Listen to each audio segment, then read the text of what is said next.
CJ CGV의 2분기 이후 실적에 관심이 뜨겁습니다. 리오프닝 덕에 영화관을 찾는 관객이 많아지고 있는데 그렇다고 마냥 주가 회복만 예상할 수 없는 변수들이 있다고 합니다. 박승환 기자 나와 있습니다.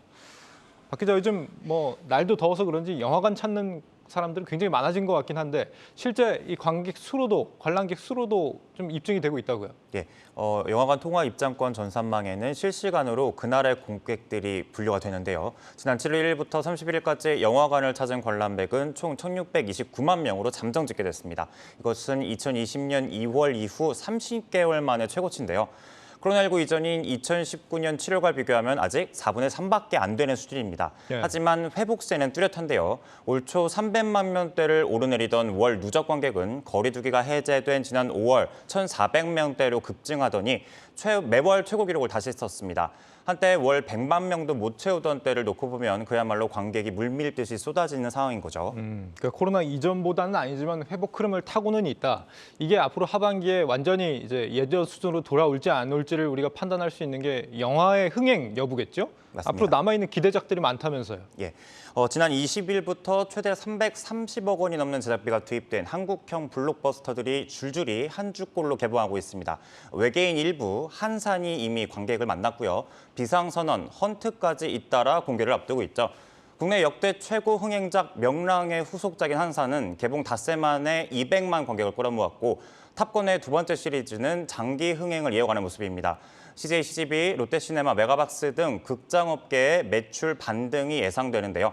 3분기부터는 비용 절감 효과와 맞물려 큰 폭의 수익성 개선이 기대되는 이유입니다. 롯데컬처웍스는 2분기 매출이 전년비 2배 가까이 성장, 영업적자 폭을 크게 줄일 전망이고요. CGV는 3분기 10개 분기 만에 영업적자를 끝낼 전망입니다. 어쩌면 10분기나 적자를 봤다는 게 주가가 여전히 회복이 안 되고 있는 이유일 수도 있겠습니다. 맞습니다. 이유는 또 있습니다. 계속되는 단기 손실에 빌리는 돈만 늘어나다 보니까 CJ, CGV건 롯데컬처웍스건 부채 비율이 2,000%에 육박하는 수준입니다. 예. 올해 연간 기준을 놓고 보면 수익성 개선 폭이 작을 것이라는 분석이 나오는 이유죠. 또 영화관 사업의 회복 속도가 얼마나 될지, 또 지속적으로 회복이 될지 불확실성이 남은 점도 부담이고요.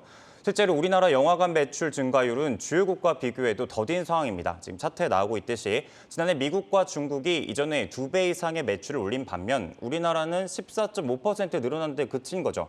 상대적으로 강력한 방역 정책 때문인데 그 결과 국내 영화 산업 전반의 위축으로 이어졌습니다. 요즘 관람료가 굉장히 많이 올랐던데 지금 얼마나 되죠, 가격이?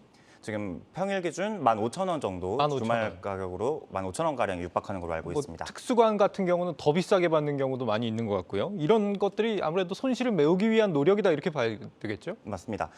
이 때문에 극장 3사는 2020년 이후 세 차례나 티켓 가격을 올렸습니다. 4DX나 IMAX 같은 특별관은 물론이고요. 소규모 사람들이 볼 수 있는 프리미엄 가격까지 쫙쫙 올렸는데요. 네. 이렇게 하면 평균 관람료 인상 효과를 얻을 수 있습니다.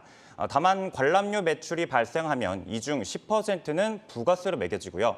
3%는 또 영화진흥기금으로 들어갑니다. 남은 금액을 영화관과 배급사가 나눠 갖는 구조인데요. 보통 영화관이 45%에서 50%, 배급사가 50%에서 55%를 받게 돼 고스란히 영화관의 주머니로 들어가는 건 아니라는 의미입니다.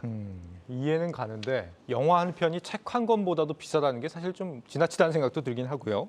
사실 영화관 입장에서 가장 큰 어려움이라고 한다면 역시 OTT의 등장 아닙니까? 맞습니다.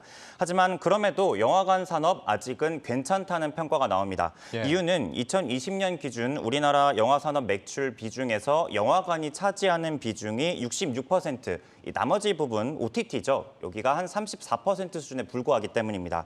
미국 영화계에서 영화관이 차지하는 비중은 31%, 글로벌 전체 42%와 비교해도 우리나라에서 아직 영화관의 힘이 크다는 의미겠죠.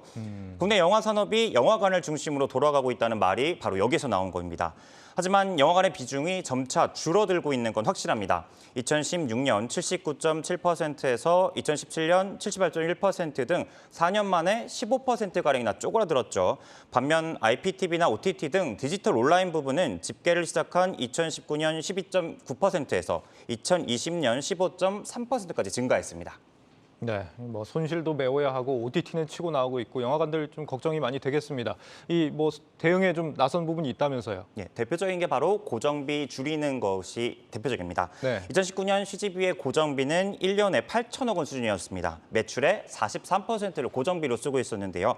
위기 극복을 위해서 영화관 3사는 고용 인원을 줄이고 수익률이 낮은 지점을 폐쇄하는 등으로 비용을 줄이고 있습니다. 공간 활용도를 높이고 있는 것도 여러 방안 중에 하나인데요. 영화관에서 클래식이나 아이돌의 콘서트를 열고요. 클라이밍 짐, 암벽 등반이죠. 이것을 설치하는가 하면 1인 미디어를 위한 스튜디오를 열기도 했습니다. 영화관들이 당장의 회복은 가능하겠지만 사업 환경 변화에 발맞춰 근본적인 체질 개선을 고민하는 이유입니다. 네, 유통산업부 박승환 기자였습니다.